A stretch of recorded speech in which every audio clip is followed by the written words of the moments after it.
दोस्तों, अब तक हमने contract of indemnity and contract of guarantee को डिस्कस किया। आज के इस सेशन में सबसे पहले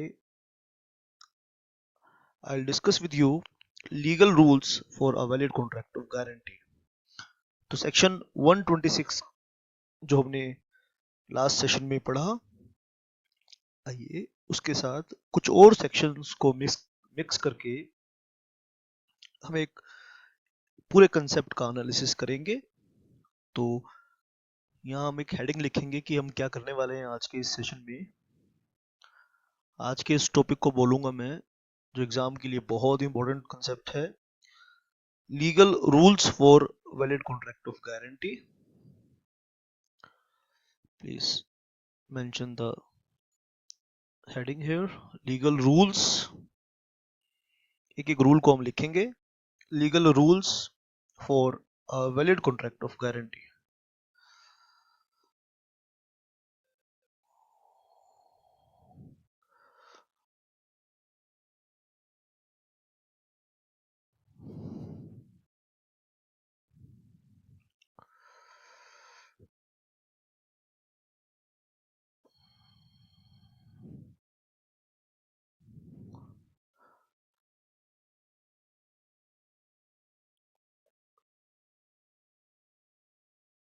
legal rules for a valid contract of guarantee.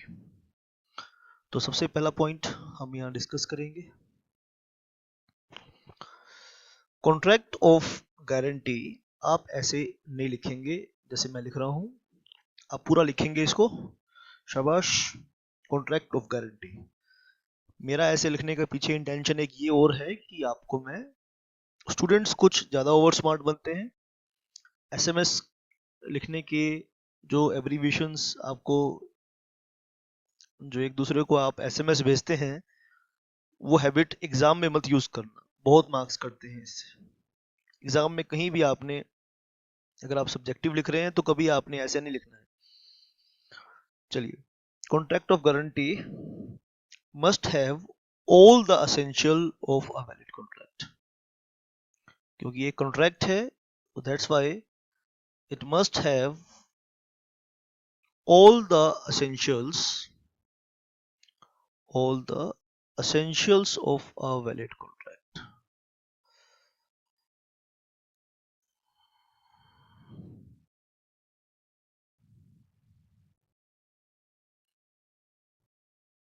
Contract of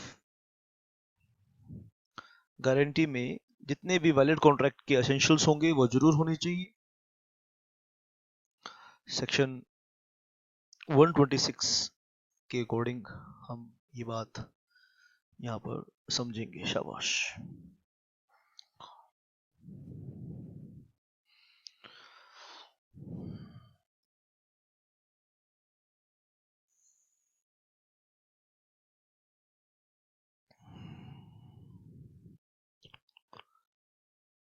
तो इसके इस हेडिंग में कुछ पॉइंट्स को हम लिखेंगे, एनालिसिस करेंगे। आप बताइए बेटा, कॉन्ट्रैक्ट एक्ट आप पढ़कर आए हैं, बेसिक पार्ट आपको पढ़ाया मैंने, तो what are the essentials. Section 126 primarily इस हेडिंग में मैं डिस्कस कर रहा हूं। All the essentials of a valid contract must be present. All the essential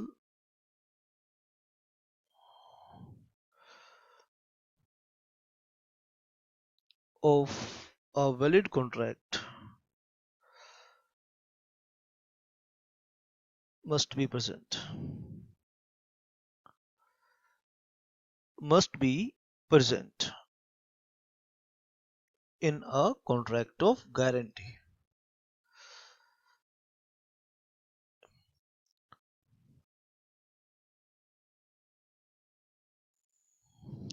Provided in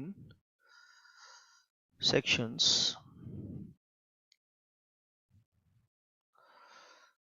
किन sections में दिए हैं? Sections 10, 29 and 56 में जो essentials दिए हैं वो सभी एसेंशियल्स मौजूद होनी चाहिए। तो one of the essential was there must be some consideration. तो आइए कुछ एक्सेप्शंस भी नोट करेंगे यहाँ पे। एक्सेप्शंस,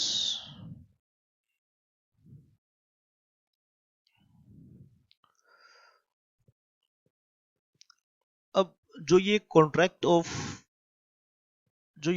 ऑफ गारंटी होगा, अब सवाल ये है कि इसमें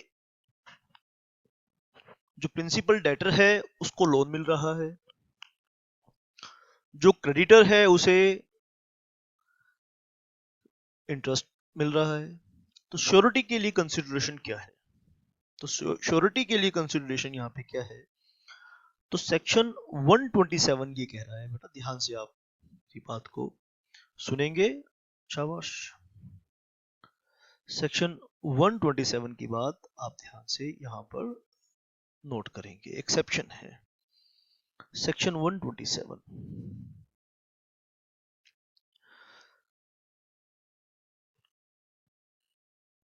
consideration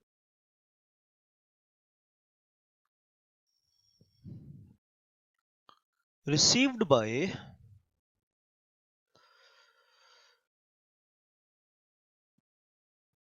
the principal debtor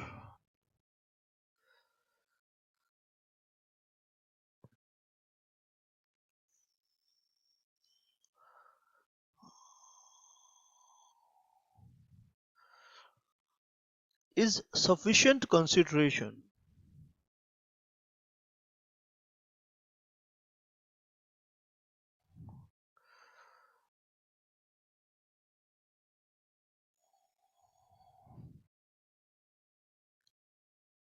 to the surety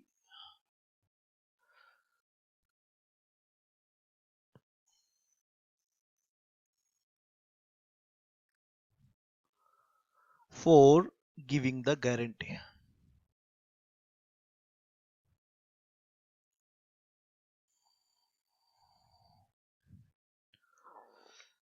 क्या मतलब है इस बात का कि ए प्रिंसिपल डेटर है, बी क्रेडिटर है, सी श्योरिटी है।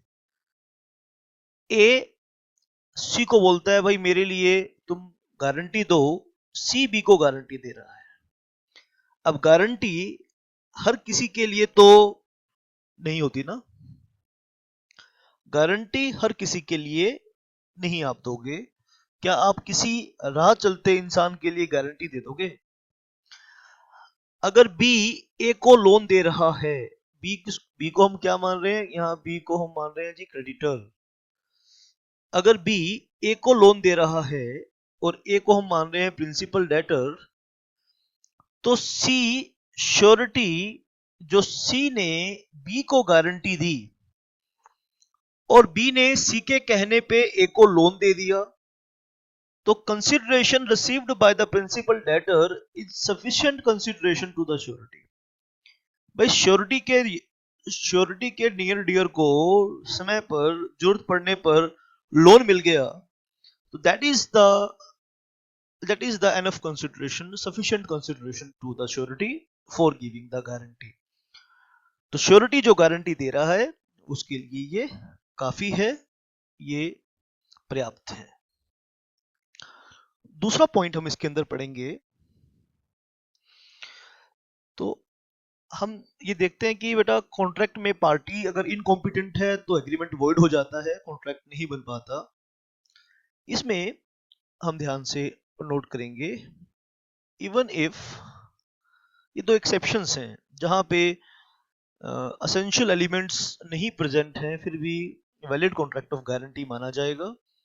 पहले तो हमने क्या पढ़ा कि हम लीगल रूल्स पढ़ रहे हैं, legal rules for a valid contract of guarantee. तो सबसे पहले हमने ये देखा कि कॉन्ट्रैक्ट ऑफ गारंटी के अंदर सभी एसेंशियल एलिमेंट्स होने चाहिए। सेक्शन 126 कहता है कि all the essential elements of a valid contract must be there. अब सवाल ये उठता है कि वो एसेंशियल एलिमेंट्स कहाँ लिखे होते हैं? तो आपको पता होना चाहिए कि वो एसेंशियल एलिमेंट्स जो हैं वो सेक्शन 10 वो सेक्शन 10, 29 वो सेक्शन 10, 29 और 56 में लिखे गए होते हैं। चलिए बेटा आप नोट कर लीजिए, सेक्शन 10, 29 और 56 में आपको वो सभी एसेंशियल्स मिलेंगे। फिर हम देख रहे हैं कुछ एक्सेप्शंस को। पहली एक्सेप्शन हमने देखी कि consideration received by the principal debtor, जो प्रिंसिपल डेटर को कंसीडरेशन मिली वो हम श्योरिटी के लिए कंसीडरेशन मान रहे हैं। ठीक है, तो एक्चुअली जो एग्रीमेंट बी और सी के बीच में हुआ, ठीक है, तो इन द एग्रीमेंट बिटवीन, ठीक है, इन द एग्रीमेंट, इस बात का मतलब क्या हुआ, इस बात का जो मतलब निकला वो ये निकला, in the agreement between surety and creditor, consideration is not essential। हो सकती है कोई कंसिडरेशन लेकिन essential नहीं है। consideration is not essential। consideration essential नहीं है। आइए एक और पॉइंट इसमें हम एक्सेप्शन में देखेंगे। even if principal debtor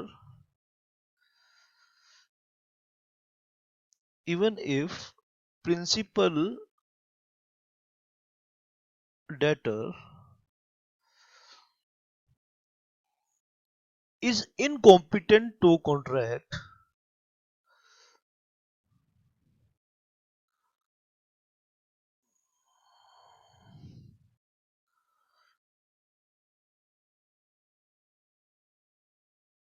contract the guarantee is valid।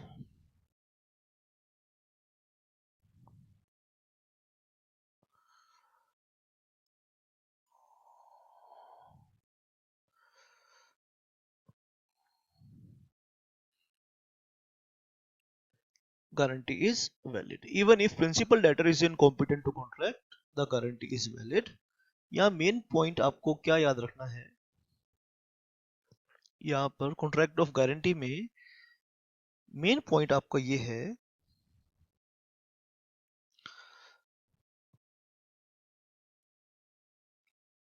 Continuation में लिख रहे हैं सेकंड एक्सेप्शन की, but if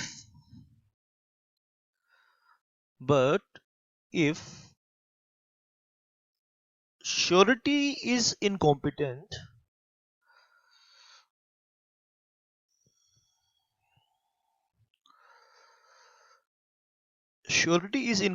to contract,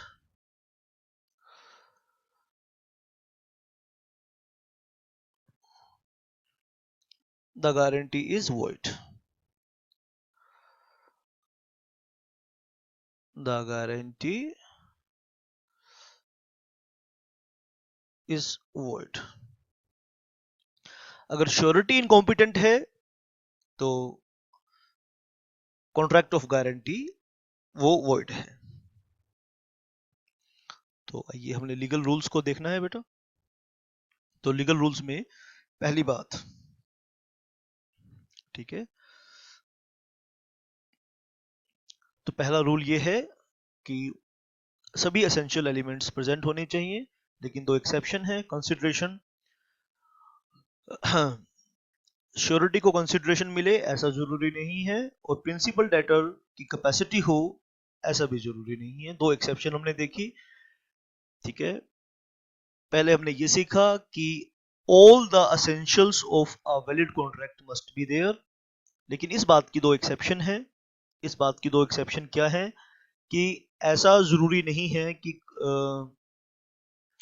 contract act के बेसिक्स में हमने ये पढ़ा कि अगर कंसिडरेशन नहीं होगा तो एग्रीमेंट वॉइड होगा, लेकिन कॉन्ट्रैक्ट ऑफ गारंटी में ये जरूरी नहीं है कि श्योरिटी को कंसिडरेशन मिले। और हमने ये भी देखा कैपेसिटी टू कॉन्ट्रैक्ट में कि अगर पार्टी इनकॉम्पिटेंट होगी तो एग्रीमेंट वॉइड होगा, लेकिन कॉन्ट्रैक्ट ऑफ गारंटी में अगर प्रिंसिपल डेटर इनकॉम्पिटेंट है तो कॉन्ट्रैक्ट वैलिड होगा।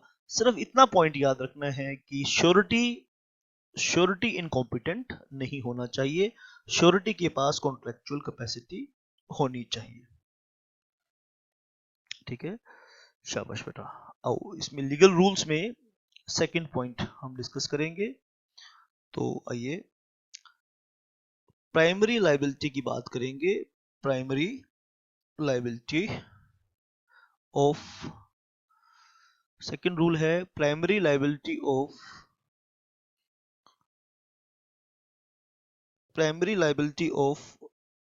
Principal debtor. Primary liability of principal debtor, principal debtor की प्राइमरी लायबिलिटी इसके अंदर होती है। शाबाश।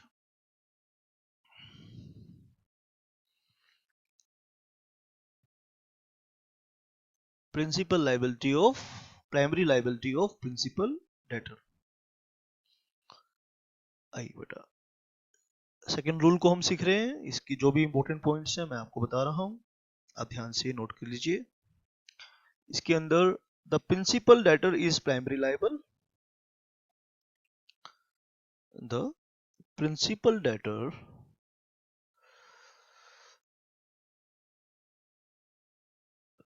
is primary liable।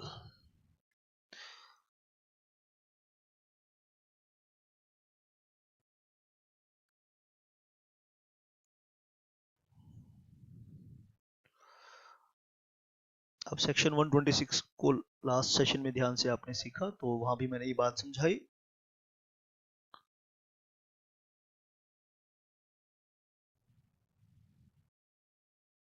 ठीक है, क्या मतलब है इस बात का? देखिए, ए इज द प्रिंसिपल डेटर और ए ने बी के साथ एक लोन के लिए कॉन्ट्रैक्ट किया है और सी श्योरिटी है, यानी सी की लाइबिलिटी अराइज होती है on the default of A.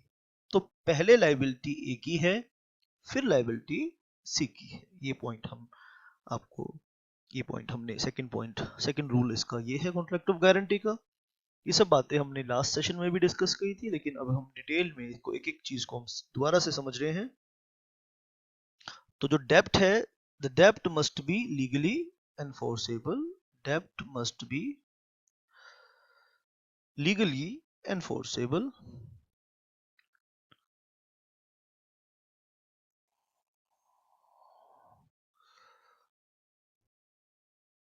the debt must not be time barred,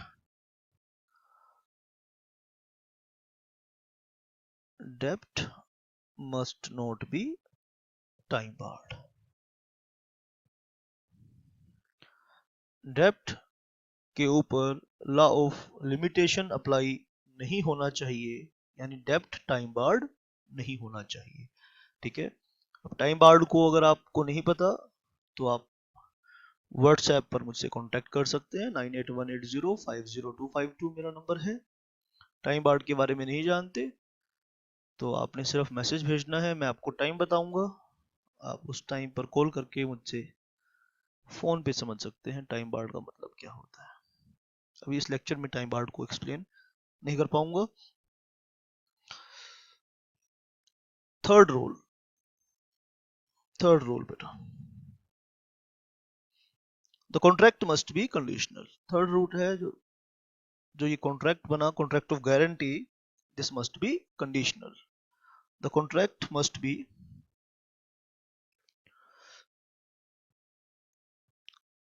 conditional, contract conditional होना चाहिए।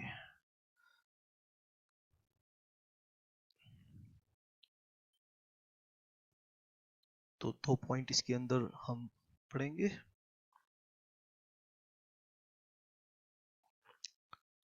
कॉन्ट्रैक्ट मस्ट बी कंडीशनल, यानी जो श्योरिटी का जो ऑब्लिगेशन है वो कंडीशनल है। क्या conditional?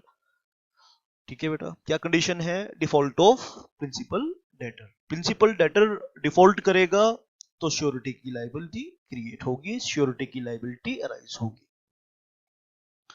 The liability of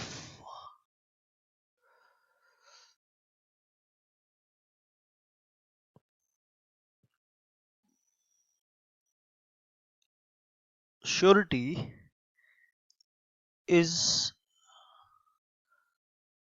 secondary is secondary and conditional.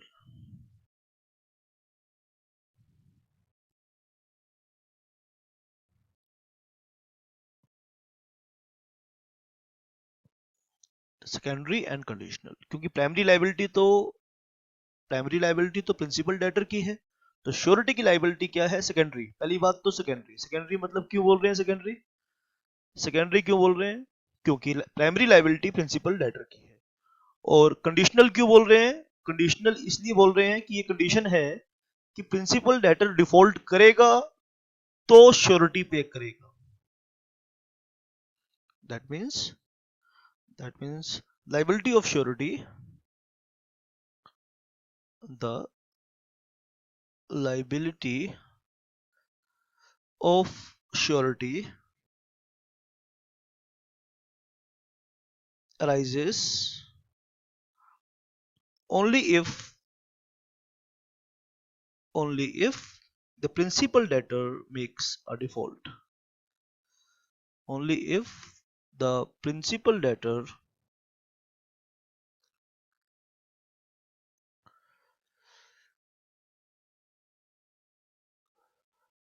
makes a default. अगर प्रिंसिपल डेटर डिफॉल्ट करेगा तो तब जाके श्योरिटी की लाइबिलिटी अराइज होगी, अदरवाइज श्योरिटी की लाइबिलिटी अराइज नहीं होगी। तो हम क्या पढ़ रहे हैं बेटा? हम पढ़ रहे हैं लीगल रूल्स। आइए, लीगल रूल्स में हमने क्या देखा? आइए, लीगल रूल्स में हम बात करेंगे। सबसे पहले हमने देखा बेटा, contract of guarantee must have all the essential of valid contract. और कॉन्ट्रैक्ट के एसेंशियल्स कहाँ दिए हैं? सेक्शन 10, 29, 56 के अंदर कॉन्ट्रैक्ट के एसेंशियल्स दिए हैं, लेकिन दो एक्सेप्शन है। कंसिडरेशन की रिक्वायरमेंट नहीं है और प्रिंसिपल डेटर की कॉम्पिटेंस नहीं चाहिए, प्रिंसिपल डेटर की कैपेसिटी नहीं चाहिए। ठीक है, ये दो एक्सेप्शंस है कॉन्ट्रैक्ट ऑफ गारंटी में। अदरवाइज अगर पार्टीज की कैपेसिटी ना हो तो कॉन्ट्रैक्ट एग्रीमेंट वॉइड हो जाता है और पार्टनर्स कंसिडरेशन पे ना पार्टीज कंसिडरेशन पे ना करें तो भी एग्रीमेंट कॉन्ट्रैक्ट नहीं बनता है। ऐसे ऐसा रूल्स ऑफ कॉन्ट्रैक्ट कहते हैं। और इसके अंदर हमने देखा बेटा, सेकंड रूल हमने ये देखा कि प्राइमरी लाइबिलिटी प्रिंसिपल डेटर की होनी चाहिए और सेकेंडरी लाइबिलिटी क्रेडिटर की होनी चाहिए। क्रेडिटर की लाइबिलिटी सेकेंडरी लाइबिलिटी श्योरिटी की होनी चाहिए, माफ कीजिए, प्राइमरी लाइबिलिटी प्रिंसिपल डेटर की होनी चाहिए, सेकेंडरी लाइबिलिटी श्योरिटी की होनी चाहिए। श्योरिटी की लाइबिलिटी को हम डिस्कस करें तो श्योरिटी की लाइबिलिटी के लिए दो वर्ड यूज कर रहे हैं हम, और वो दो वर्ड कौन से हैं? एक तो है सेकेंडरी। सेकेंडरी क्यों है? क्योंकि प्राइमरी लाइबिलिटी प्रिंसिपल डेटर की है। और कंडीशनल क्यों है? शर्त यह है कि पहले प्रिंसिपल डेटर डिफॉल्ट करेगा तो श्योरिटी पैसा पे करेगा। चलिए सर, सेक्शन 142 और 143 की बात भी यहाँ पे हम करेंगे। शाबाश। According to section 142 and 143 next rule हम पढ़ेंगे। शाबाश। तो तीन रूल हम पढ़ चुके हैं, चौथा रूल हम यहाँ डिस्कस करने वाले हैं। फोर्थ रूल में हम क्या पढ़ेंगे? Rule number fourth. एंड जो ये रूल नंबर फोर्थ है, based upon section 142 and section 143। तो सेक्शन 142 और 43 के ऊपर बेस्ड ये रूल है, नो मिस रिप्रेजेंटेशन और कंसीलमेंट। कोई भी कॉन्ट्रैक्ट ऑफ गारंटी में मिस रिप्रेजेंटेशन नहीं होना चाहिए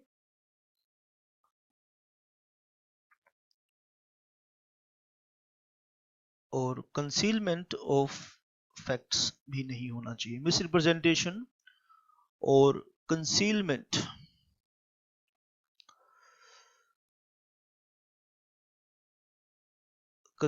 ऑफ फैक्ट्स नहीं होना चाहिए। नो मिसरिप्रेजेंटेशन और कंसीलमेंट ऑफ फैक्ट्स, ऐसा नहीं होना चाहिए।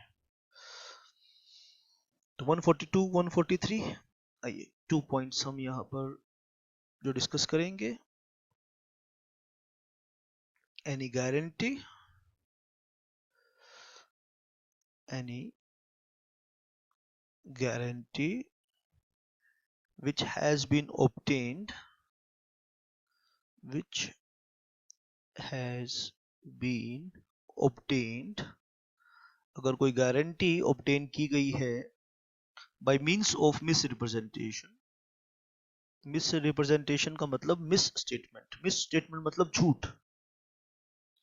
Any guarantee which has obtained by means of misrepresentation. What is the meaning of misrepresentation? Misrepresentation मतलब कोई भी गारंटी अगर झूठ के ऊपर बेस्ड है, मिसरिप्रेजेंटेशन मेड बाय क्रेडिटर, अगर क्रेडिटर ने श्योरिटी को कोई झूठ बोला है, मेड बाय द क्रेडिटर्स और विद द नॉलेज ऑफ और with his knowledge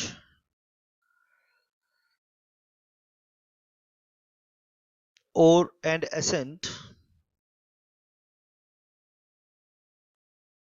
उसकी नॉलेज या उसके एसेंट के साथ,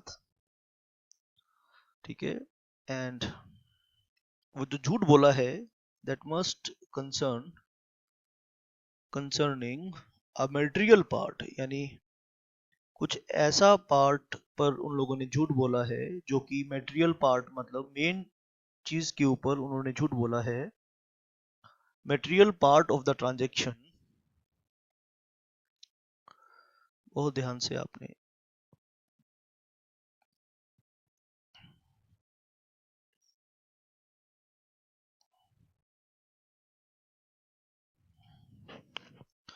इज इनवैलिड, सेक्शन 142 का ऐसा कहना है।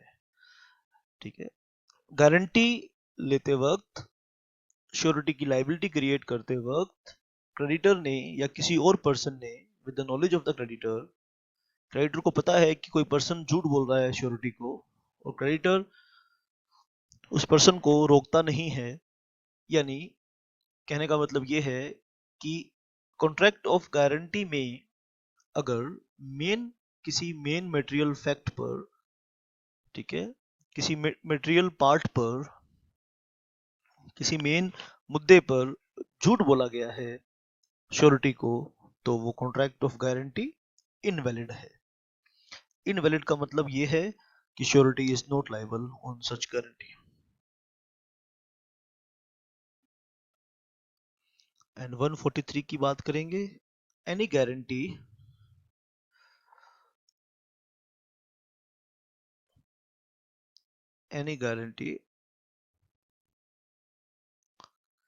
which the creditor any guarantee which the creditor has obtained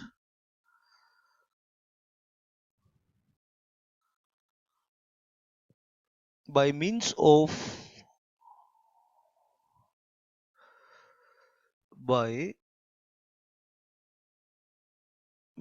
of keeping silence as to material circumstances, as to material circumstances is invalid.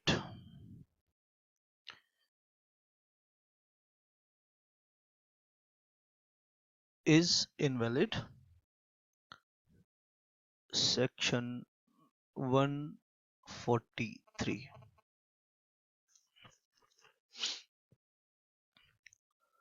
Form of contract की बात करेंगे नेक्स्ट रूल में। Rule number 5 भी discuss कर लेते हैं।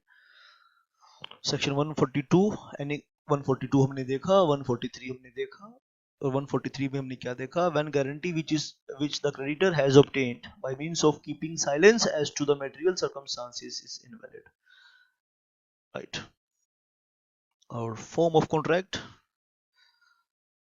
Next rule की बात करेंगे। Very very important. इसके ऊपर एक मार्क्स का क्वेश्चन जो आता है, इस रूल के ऊपर जो एमसीक्यू क्वेश्चन सामने आएगा वो ये है, contract of guarantee may be either oral, आप नोट कर लीजिए, अ कॉन्ट्रैक्ट ऑफ गारंटी, जो कॉन्ट्रैक्ट ऑफ गारंटी होगा वो ओरल भी हो सकता है, मे बी आइदर ओरल और रिटन। ओरल भी हो सकता है जी, और इन रिटन भी हो सकता है।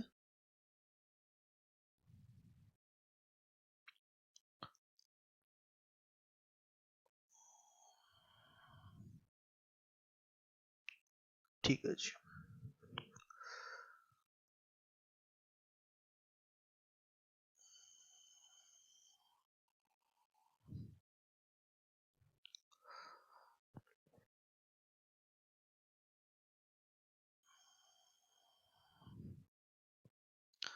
तो ये रूल्स हमने देखे बेटा, 5 रूल्स हमने देखे, और इस सीरीज के अंदर मैं एक रूल और ऐड करना चाहता हूँ, आपकी लास्ट रूल, और आप देख लीजिए 6 रूल, इसको बोलेंगे 6। आइए, ज्वाइनिंग ऑफ, अगर कॉन्ट्रैक्ट में को श्योरिटी की भी बात है, चलिए उसे भी हम देखेंगे। ज्वाइनिंग ऑफ अदर को sureties,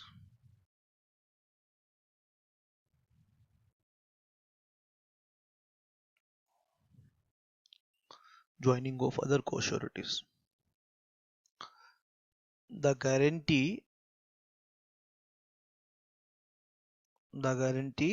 by a surety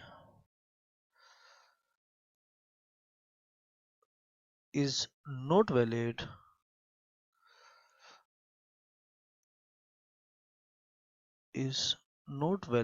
if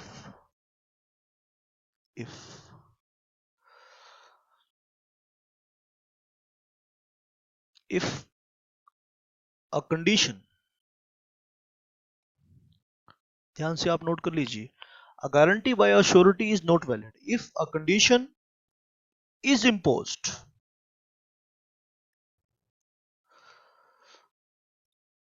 by a surety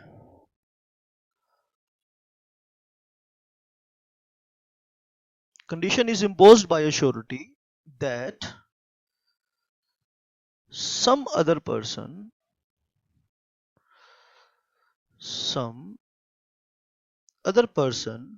must also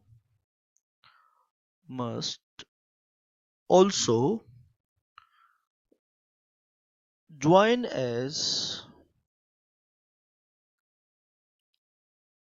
a co-surety। अगर गारंटी देते वक्त श्योरिटी ने को श्योरिटी की शर्त लगाई थी, उसने कहा था कि एक्स ने कहा था श्योरिटी बनने से पहले कि वाई भी अगर को श्योरिटी बनेगा तो मैं गारंटी देता हूं, और वाई ने मना कर दिया, ठीक है, तो guarantee given bye a surety is not valid. क्या समझाना चाहते हैं, सुन लो ध्यान से, ठीक है। आइए, ए और बी के बीच में एक लोन के लिए एग्रीमेंट हुआ। ए कौन है? प्रिंसिपल डेटर है। बी कौन है? बी एक क्रेडिटर है और इन लोगों ने सी को कांटेक्ट किया। सी कहता है कि मैं गारंटी तो दूंगा अगर मेरे साथ डी भी बी को गारंटी दे। शाबाश बेटा। और डी रिफ्यूज्ड, और डी ने मना कर दिया, बोलता है कि मैं तो नहीं दूंगा। तो guarantee given by C is not valid. तो यही रूल नंबर 6 में हमने लिखा, joining of the other co-surety. The guarantee by a surety is not valid if a condition is imposed by a surety that some other person must also join as a co-surety.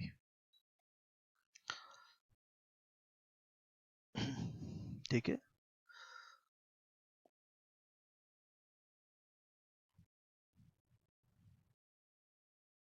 ठीक है, join as a surety or and such other person, लिख लीजिए बात, such other person does not join